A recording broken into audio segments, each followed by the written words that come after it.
आज करते हैं 1154 में भाग लगाते हैं हम किसका 103 का। तो ये जो विधि है ये है परावर्तीय की। तो परावर्तीय और निखिलम दोनों एक जैसे ही होते हैं।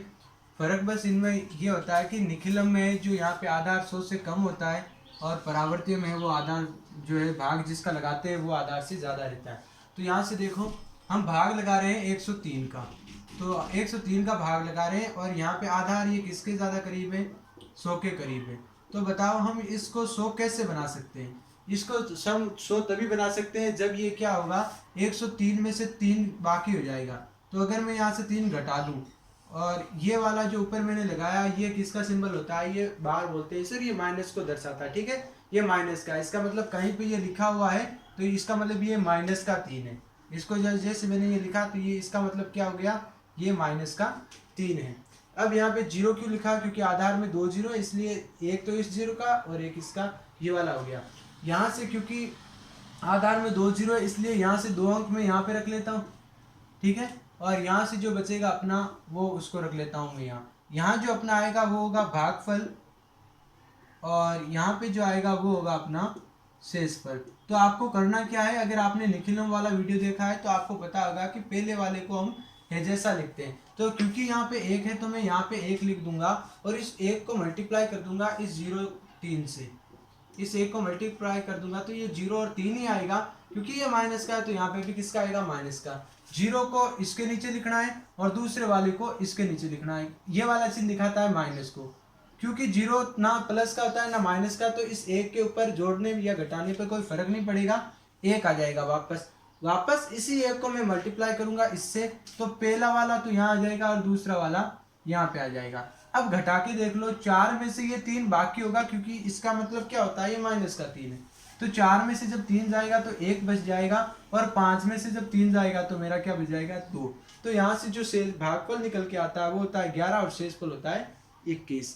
नेक्स्ट आगे वाले क्वेश्चन की तरफ चलते हैं, जो कि है 17वां क्वेश्चन। और उसमें क्या लिखा है कि 1358 में भाग लगाना 113 का। 17वां क्वेश्चन है कि 1358 में भाग लगाना है 113। तो वही काम पहले आप यहाँ पे ये वाले बॉक्स बना लो, फिर यहाँ पे लिख दो हम भाग लगा रहे हैं 113 का और 113 को हमें बनाना है 100।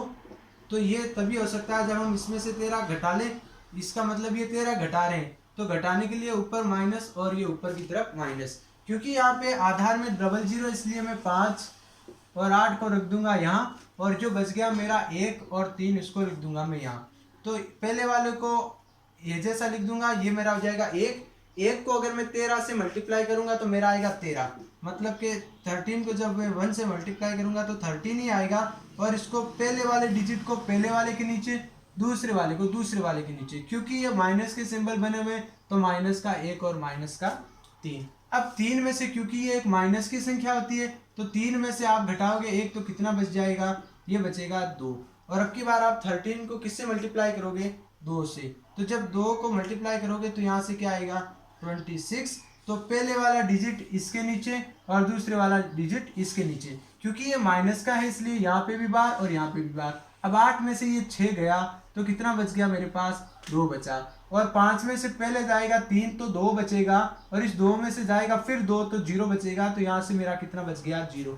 तो भागफल है वो मेरा आया 12 और जो शेषफल है वो मेरा आया 0। तो ये अपना भागफल है, आप लिख सकते हो यहाँ पे, और ये वाला अपना क्या हो गया शेषफल हो गया। आपको समझना है, ठीक है, ये इसकी जितनी ज्यादा प्रैक्टिस करोगे उतना ही फायदे में रहोगे। और ये तो है ही आसान, आपको जो मेन भाग सीखना है वो ध्वजांक वाला है। अब देखो 18वें पे चलते हैं। 18 और 18वें में आपको क्या दिया है, वो दिया है कि 1432, इसके अंदर आपको भाग लगाना है किसका 88 का। तो वही बात है परावर्तीय से, ठीक है। तो यहाँ से आपको भाग किसका लगा रहे हो 88 का, और आपको इसको बनाना है 100। तो ध्यान से समझना, अब की बार 100 बनाने के लिए इसमें 12 जोड़ना पड़ेगा। तो जब 12 जोड़ना पड़ेगा तो इसको हम ऐसे ये वाला चिन्ह कभी नहीं लगाएंगे, क्योंकि हम 12 जोड़ रहे हैं तब जाके ये 100 बनेगा। 88 में 12 जोड़ेंगे ना तो हम प्लस लिख देंगे, और प्लस के लिए आगे चिन्ह नहीं लगाते, माइनस करते तब यहाँ चिन्ह लगाते। क्योंकि यहाँ पे डबल जीरो है तो हम 3 और 2 को ले लेंगे यहाँ से, और 1 और 4 आ जाएगा यहाँ से। पहले वाले को कैरी कर लो यहाँ पे, अब आप खुद बताओ, 1 को जब आप 12 से मल्टीप्लाई करोगे तो 12 ही आएगा, 12 इंटू 1 ये 12 आएगा। और पहले वाले डिजिट को आप लिख लो यहाँ पे, दूसरे वाले डिजिट को लिख लो आप ऐसे, लगना चाहिए कि हाँ ये 12 है। और आप इनको क्या करोगे, अब की बार ऐड करोगे, क्यों, क्योंकि यहाँ माइनस का चिन्ह नहीं है। तो 4 और 1 कितना हो गया मेरे पास 5। अब की बार मैं 12 को किससे मल्टीप्लाई करूंगा, 5 से मल्टीप्लाई करूंगा। और ये मेरा कितना आ जाएगा यहाँ से, ये आ जाएगा 60। तो 60 में जो 6 है उसको मैं लिखूंगा यहाँ पे, और जो 0 है उसको लिखूंगा मैं यहाँ से। एडिशन हमेशा यहाँ से करना है। तो 2 और 0 कितना हो गया 2, और ये वाला 3 और 2 5 और 6 कितना हो गया 11। तो आप 112 आ गए। अब ध्यान से समझो कि भाग दिया हमने 88 का, शेषफल आया 112, तो ये तो ज्यादा हो गया। तो जैसे ही ज्यादा हुआ तो आपको एक बार और भाग जा सकता है, देना है आपको। कितनी बार जाएगा, 1 टाइम। और यहाँ से क्या उठा लोगे आप, माइनस का। तो यहाँ से कितना बचेगा, 24 बच जाएगा। तो आपको करना क्या, 112 तो यहाँ से लिखा हुआ है, और इसमें से आप क्या घटा दोगे, 88 घटा लो।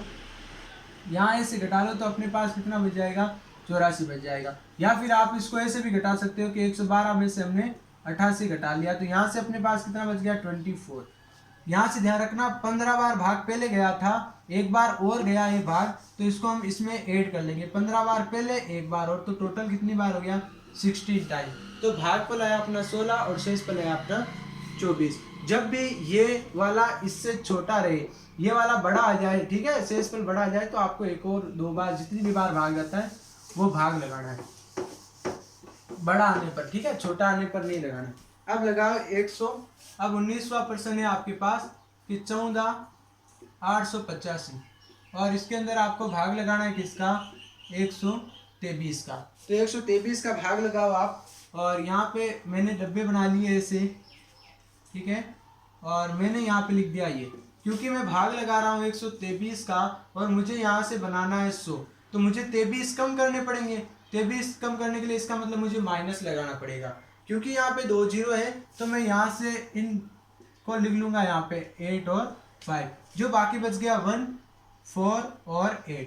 इनमें कोई फर्क नहीं होना चाहिए, 1 4 8 8 5 1 4 8 8 5, यहाँ पे 0 पे डिपेंड करेगा।